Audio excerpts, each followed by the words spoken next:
Turn the power on until the display reads low.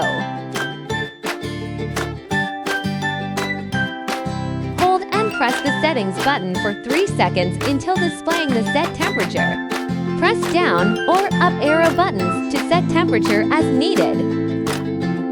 Press the settings button to move to the time settings. Use down or up arrow buttons to set time as needed. Press the settings button to move to the temperature settings. Use down or up arrow buttons to set temperature unit as needed. After setup is completed, press settings button for 3 seconds to save. When the screen display suits, you can start baking.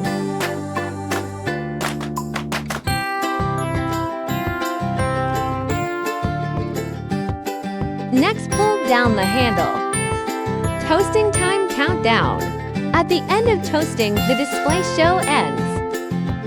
Take the bread out at the end of toasting.